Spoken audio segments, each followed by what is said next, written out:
अस्सलामुअलैकुम वरहमतुल्लाहि वबरकातुहू। Hello everyone. आज ये वीडियो मैं इसलिए बना रहा हूँ ताकि हिंदुस्तान के जितने भी लोग हैं, यानी हमारे भारत के जितने भी लोग हैं, रहवासी हैं, ये उनके लिए ये वीडियो है। मैं सबसे पहले आप लोगों को ये बताना चाहूँगा कि बोलना चाहूँगा, एक रिक्वेस्ट करना चाहूँगा कि आप मेरा इस वीडियो को एकदम ध्यान से सुने, क्योंकि ये आज हकीकत में हमको ये बहुत ही सोचने और समझने की ज़रूरत है। सोचने समझने की ज़रूरत क्या है, यही मैं आपको बताना चाहता हूँ। शायद आप सोचते भी होंगे, समझते भी होंगे, लेकिन बहुत से ऐसे लोग हैं जो सोच नहीं सकते, उनके माइंड में वो ख्याल कभी आता ही नहीं है, वो थिंकिंग कभी आती ही नहीं है। आज हम लोग देखेंगे तो माहौल कभी भी कुछ भी कैसे भी हो जाता है। माहौल इन द सेंस क्या, आज अगर हम लोग देखने जाएंगे तो आज इन कंपैरिजन ऑफ इंडिया, यानी हिंदुस्तान के कंपैरिजन में अदर कंट्री क्यों इतनी तरक्की कर रही है और हिंदुस्तान क्यों इतना पीछे है।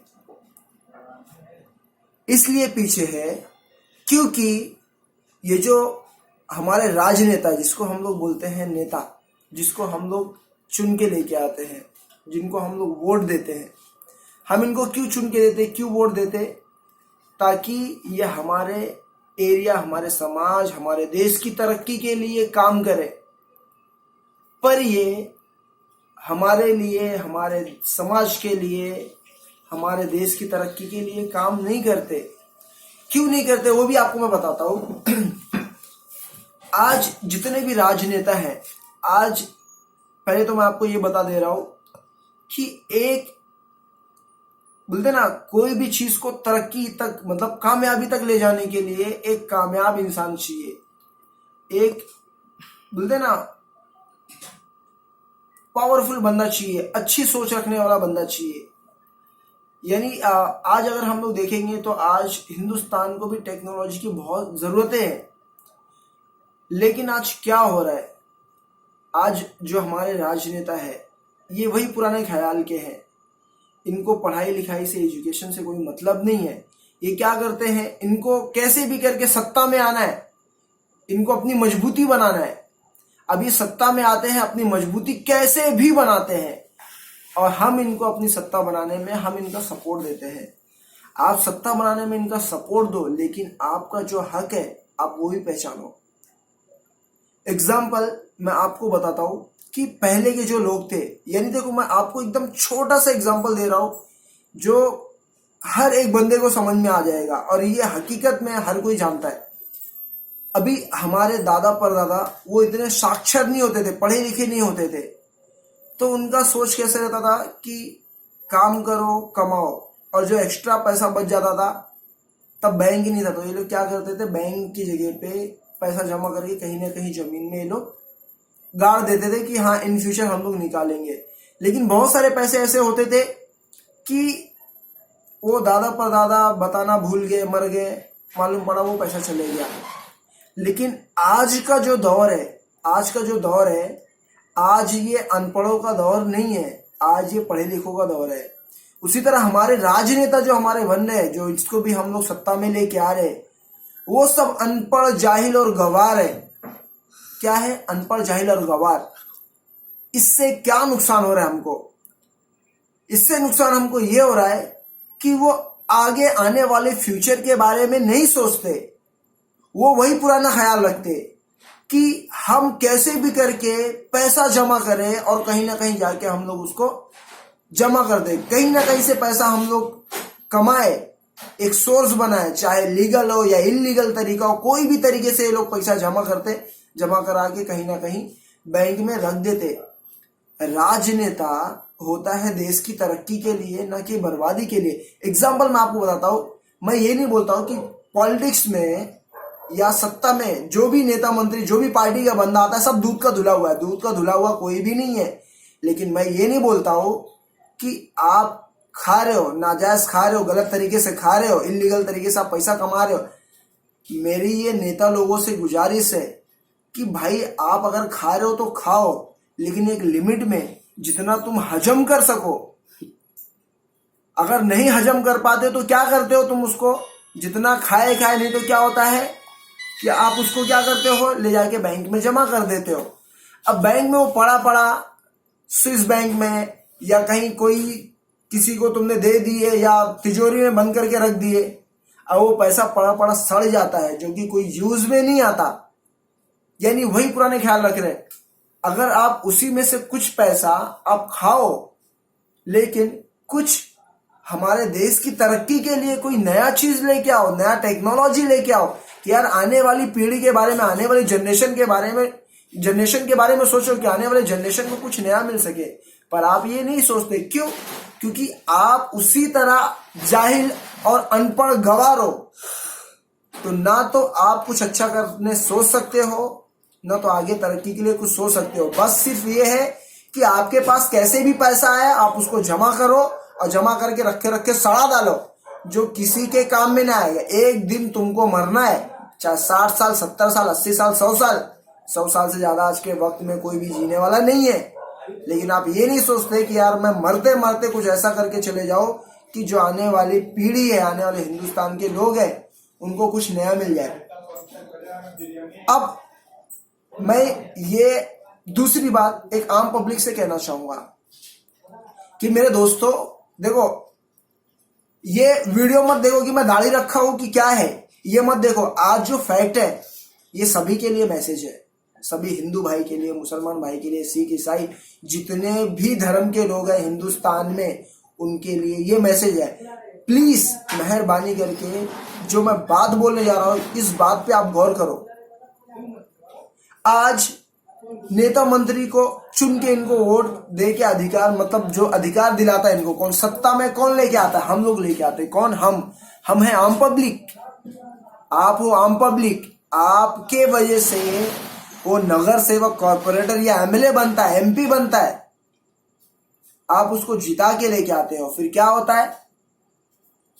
फिर होता क्या है नहीं मालूम। होता यह है कि फिर वो आपका कभी काम करता ही नहीं है, वो सिर्फ और सिर्फ अपना जेब भरने में लग जाता है। जेब भरने में लग जाता है, आपको पता ही नहीं होता कि वो जेब भर रहा है या काम कर रहा है। आपको आपके एरिया में, आपके समाज में, आपके देश में क्या चल रहा है आपको कुछ मतलब ही नहीं होता। क्या होता है कि आप इलेक्शन का टाइम पे आपने पैसा लिए और पॉकेट में रख लिए, 100, 1000, 1500, 2000 में आप बिक गए। अब होता क्या है कि आपका हक क्या है आपको पता ही नहीं होता, तो आप उससे कैसे लड़ पाओगे? यहां पे मेन जो मुद्दा आ जाता है ना, एजुकेशन का आ जाता है। आज जो हमारे हिंदुस्तान की जो सियासत चल रही है ना, ये लोगों को साक्षर नहीं होने देना चाहते, एजुकेटेड नहीं होना देना चाहते, क्योंकि इनको पता है कि अगर हिंदुस्तान के हर एक लोग साक्षर हो जाएंगे, पढ़ लिख लेंगे, तो इनको इनका अपना हक मालूम पड़ जाएगा। इनका क्या जरूरत है, कौन सी जरूरत है, ये अपनी जरूरतों को किस तरीके से पूरी कर सकते, इनको मालूम पड़ जाएगा। तो ये अपना हक मांगेंगे। हिंदुस्तान के जो भी आज राजनेता है, वो हिंदुस्तान के लोगों को एजुकेशन नहीं देना चाहते। क्यों? क्योंकि वो इंसानों को जानवरों जैसा रखना चाहते। क्योंकि अगर आज हम लोग देख लेने जाएंगे तो हिंदुस्तान में 95% लोग अनएजुकेटेड पर्सन है।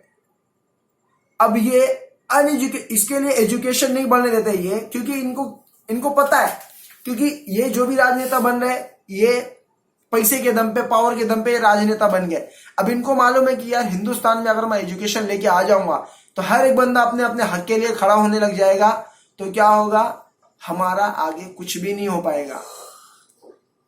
अब करते क्या है, अभी देखो एक बंदा एजुकेटेड पर्सन होएगा तो बंदा क्या करेगा कि एक कुछ भी उसका काम नहीं हो रहा तो वो देखेगा कि हाँ भाई ये रूल्स एंड रेगुलेशन में, ये लॉ में बैठता है कि नहीं।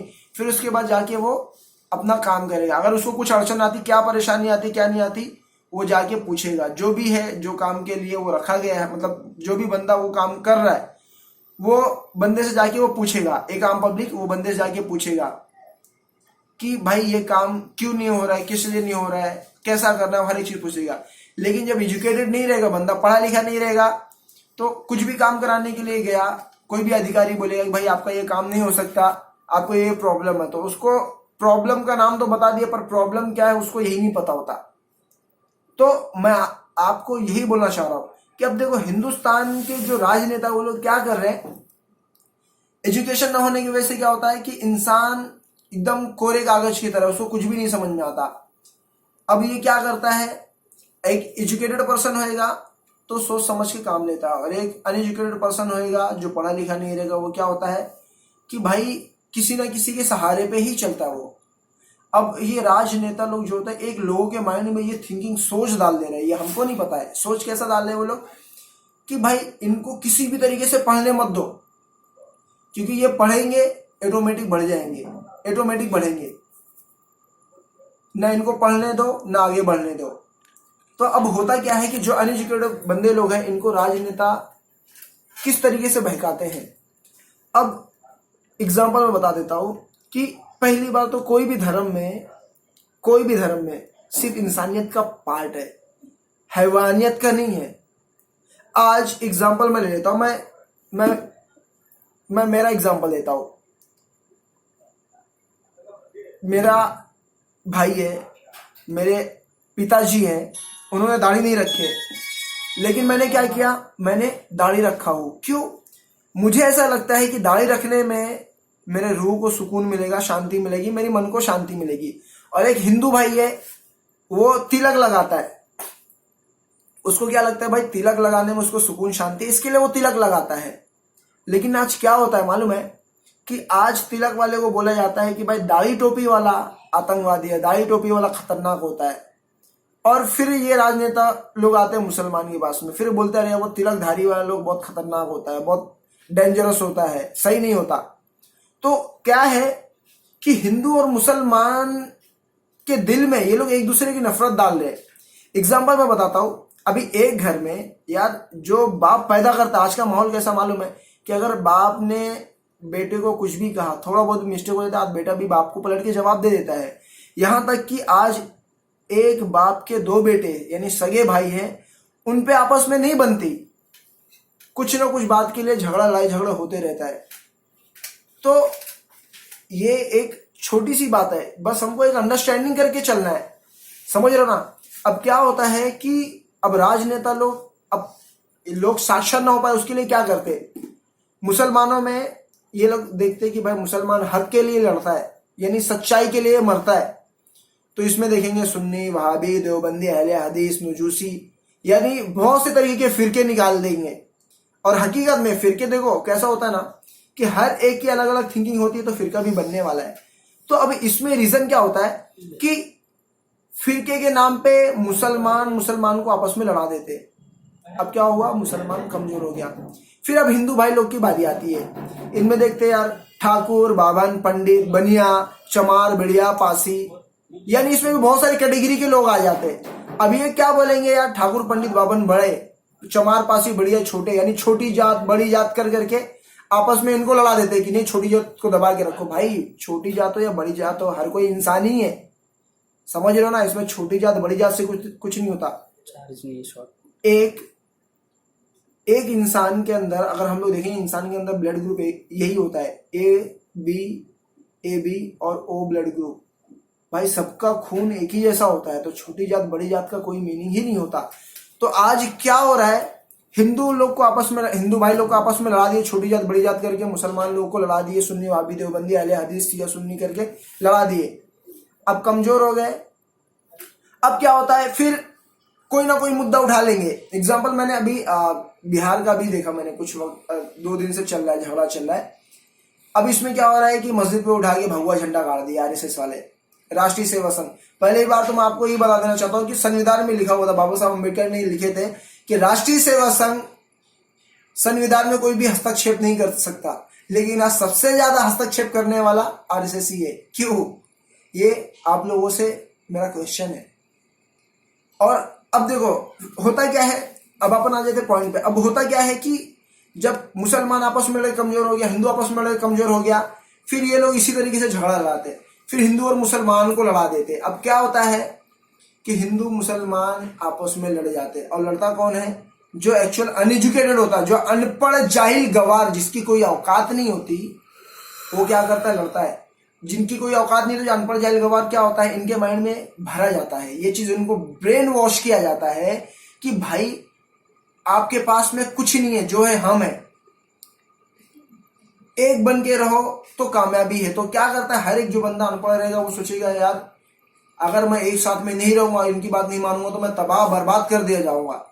तो अब क्या होता है कि ये लोग एकजुट बनाते हैं और एक साथ में कहीं भी जाते हैं, उधमबाजी कुछ भी मचाते हैं, इनको जैसा बोला जाता है, ये अपनी तरीके से सोचते नहीं है। तो होता क्या है कि ऐसी ही दंगे जन्म लेते। लेकिन आज हमको ये सोचने की जरूरत है कि आज जो राजनेता हिंदू मुसलमान के नाम पे लड़ा रहे, हमको लड़ना है या सभी हिंदू मुसलमान को एक साथ में मिलके रहना है। और दूसरी चीज मैं आपको ये बोलना चाहूंगा, लास्ट पॉइंट, कि अगर चाहे हिंदू हो या मुसलमान हो, अगर उसको अपना हक चाहिए कोई भी नेता मंत्री से, तो उसको भीख मांग के नहीं मिलेगा। आपने वोट दिया, आपको अपना हक छीन के लेना पड़ेगा। अगर आप अपना हक छीन सकते हो तो आप हिंदुस्तान में, ये समझ लो, आपका अधिकार है और आप हिंदुस्तान में सही तरीके से रह सकते हो। आज राजनेता यही चाहते हैं कि लोग आपस में लड़ते रहे, एजुकेशन पे ध्यान ना दे।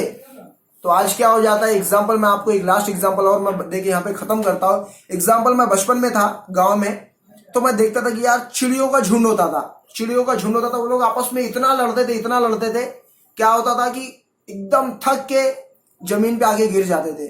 फिर हम लोग जाते थे, उन लोगों को प्यार से पकड़ लेते थे, यहां तक कि वो उड़ भी नहीं पाते थे। तो जो आज के जो राजनेता है, जो नेता मंत्री लोग हैं, इन लोगों ने पुरानी सियासत डाली, क्या? फूट डालो और राज करो, यानी लोगों में गलत फहमियां फैलाओ, लोगों में गलत चीजें डालो, और जब ये लोग आपस में लड़के कमजोर हो जाएंगे तो हम इनको पकड़ के कैसे भी करके अपने तरीके से चलाएंगे। और आज वही हो रहा है हिंदुस्तान में। हम ये सोच नहीं पाते कि हमको करना क्या है। बस आपको यही करना है कि अगर आपके एरिया में, आपके समाज में कभी भी कहीं भी अगर गलत हो रहा है, तो आपको इंडिविजुअल अकेले रह के कदम बढ़ाना पड़ेगा। आप ये सोचोगे यार कि मैं क्यों कर रहा हूं, सब लोग क्यों नहीं कर रहे, तो यही चक्कर में कभी भी कोई भी कुछ नहीं कर पाएगा और आपकी जिंदगी यूं ही बर्बाद होती रहेगी। मैं आपको यही बोलूंगा, अगर आपका हक है, अगर आपकी जरूरत है, आपकी वो चीज है जो आपको हक, आपका अधिकार मिलना चाहिए, उसको मांग के नहीं, आज का वक्त है, आपको छीन के लेना पड़ेगा। तभी इन राजनेताओं को, नेता मंत्रियों को समझ में आएगा। और एजुकेशन पे आपको ध्यान देने की सबसे ज्यादा जरूरत है कि भाई कुछ भी हो, मैं आने वाले मेरी नस्लों को, मेरी पीढ़ी को मैं एजुकेशन दूंगा। आप ये सोच लो, यही आपकी तरक्की है, वरना इस हिंदुस्तान में आपकी क्या, किसी की भी तरक्की नहीं हो सकती जब तक आप खुद अकेले नहीं खड़े होगे जंग में। जंग कैसी? अपने हक के लिए, सच्चाई के लिए, अच्छाई के लिए। ये आपके लिए अपनी अकेली की जंग है। आप ये चीज करो, आप हिंदुस्तान में कामयाब रहोगे और आपकी आने वाली जो पीढ़ी है, नस्लें भी है, वो भी कामयाब रहेंगी। नहीं तो जिंदगी भर यूं ही हिंदुस्तान कमजोर पड़ा रहेगा और एकदम से ही कमजोर हो जाएगा। और ये राजनेता जैसे चाहेंगे आसानी से आपको पकड़ के आपसे जैसा चाहेंगे वैसा काम करवाएंगे। मैं मेरी बात यहीं पे खत्म करता हूँ। बहुत सारी बातें कहना है पर ज्यादा कुछ नहीं कह सकता, इसीलिए मजबूरी में इतनी सारी बातें बोला। बहुत सारी बातें, वक्त नहीं है ज्यादा क्योंकि निकलना है। मुझे भी फोन आ रहा है क्योंकि रात का वक्त है। अल्लाह हाफिज मेरे दोस्तों। जितना हो सके इस वीडियो को शेयर करें और जो मेरा चैनल है उसको सब्सक्राइब करें, क्योंकि आने वाले वक्त में आपको नए नए वीडियो मिलते रहेंगे और हकीकत में जो एक इंसान को मिलना चाहिए, एक हक मिलना चाहिए, वो आपको बताते रहेंगे और नई नई बातें आपके साथ में शेयर करते रहेंगे। थैंक यू, जज़ाकल्लाहु खैरा।